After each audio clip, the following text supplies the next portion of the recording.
قد يسرنا القرآن للذكر فهل من مدكر. بسم اللہ الرحمن الرحیم. السلام علیکم ورحمۃ اللہ وبرکاتہ. خواتین و حضرات، میں ہوں عبد الماجد حسینی. منکرین حدیث ہمیشہ یہ اعتراض کرتے رہتے ہیں کہ امام بخاری معصوم تو نہیں ہے، پھر امام بخاری کی کتاب کو صحیح البخاری کیوں کہا جاتا ہے؟ امام بخاری انسان ہے اور انسان سے خطا کا امکان ہے. کوئی بھی انسان ایسا نہیں ہے جس سے خطا کا امکان نہ ہو، پھر امام بخاری کی کتاب کو صحیح البخاری کیوں کہا جاتا ہے؟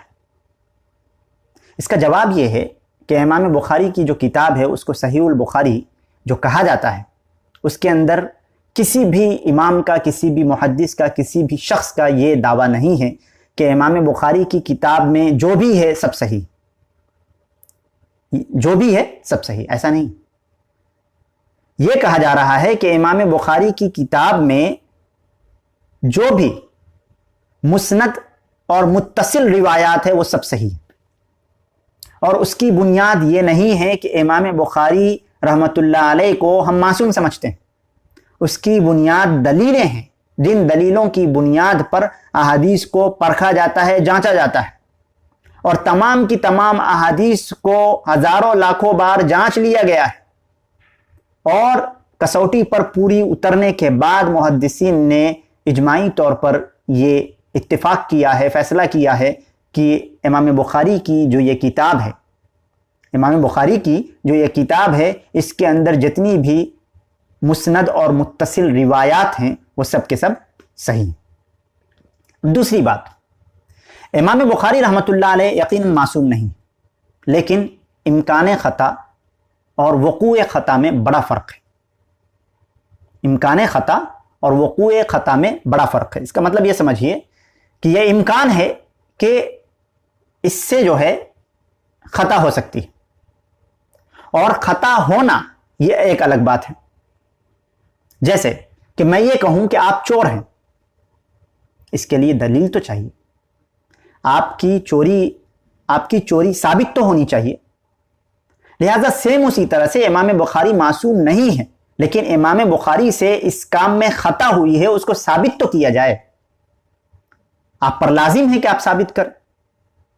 اور تیسری بات یہ ہے کہ صحابہ کرام رضی اللہ عنہم اجمعین، ان کے بارے میں بھی مسلمانوں کا یہ عقیدہ قطعاً نہیں ہے کہ وہ معصوم تھے. ان سے بھی خطا کا امکان تھا، لیکن وقوع خطا کے ثابت ہونے کا دلیل تو چاہیے. ان سے خطا ثابت ہوئی ہے کسی معاملے میں، اس کے لیے دلیل تو چاہیے. تو سیم قرآن مجید رسول اللہ صلی اللہ علیہ وسلم سے ٹرانسفر ہو کر صحابہ کرام کے ذریعے سے ہم تک پہنچی. یہ جو کتاب ہے قرآن مجید کتاب کی جو شکل میں ہے، وہ ہمارے پاس جو موجود ہے تو وہ صحابہ کرام کے ذریعے سے ہے. اور صحابہ کرام رضی اللہ عنہم اجمعین کے بارے میں کسی مسلمان کا یہ عقیدہ نہیں ہے کہ وہ معصوم تھے. ان سے خطا کا امکان ہے، لیکن خطا واقع ہوئی ہے، اس کے لیے دلیل تو چاہیے. نہیں ہے دلیل. لیکن قرآن مجید تو صحابہ کرام کے ذریعے سے ہم تک پہنچا ہے، اور یہ کتاب جو ہم تک پہنچی ہے تو پھر اس کے صحیح ہونے کے لیے آپ کے پاس کیا دلیل ہے؟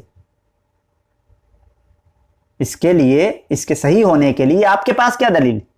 جو آپ کے پاس دلیل ہے وہی دلیل ہمارے پاس صحیح البخاری یا صحیح المسلم، جو بھی مسند متصل روایات ہیں، اس کے صحیح ہونے کا جو اتفاق ہے وہ بھی ہمارے پاس ہے. مجھے امید ہے کہ آپ حضرات نے اس مختصر سے ویڈیو میں اس بات کو سمجھ لیا ہوگا. اجازت دیجیے، پھر ملتے ہیں انشاءاللہ تعالی کسی خاص موضوع کے ساتھ. السلام علیکم ورحمۃ اللہ وبرکاتہ.